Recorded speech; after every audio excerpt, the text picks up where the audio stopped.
Even though it took an extra 30 days, Texas lawmakers stood up for education in the end by including funding for critically important instructional materials in the new state budget. Given the huge budget shortfall they faced, these lawmakers deserve our praise for making public education a priority in the 2012-2013 budget.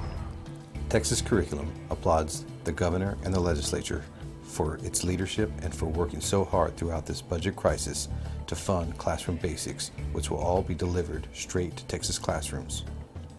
The updated instructional materials were developed and aligned to the stronger curriculum required by the state and the new end-of-course exams, which the legislatures, educators, and parents all wanted.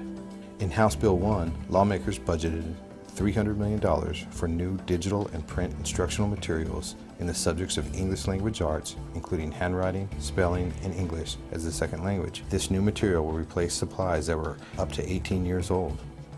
Another $308 million will fund current contractual obligations.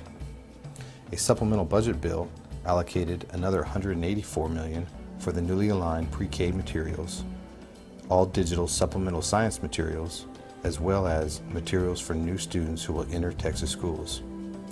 The good news is all these funds are non-tax revenue. The State Board of Education, which manages the Permanent School Fund, transferred $3 billion from that endowment to the legislature earlier this year to fund the purchase of textbooks and other educational funding. In any crisis, it takes courage to stand up for what is right. Our governor, lieutenant governor, Speaker of the House, and legislators did not forget our most precious resource. There is widespread recognition that to strengthen our state, we must invest in our children and build an educated and skilled workforce. Thankfully, Senator Shapiro and other legislative education leaders never forgot this.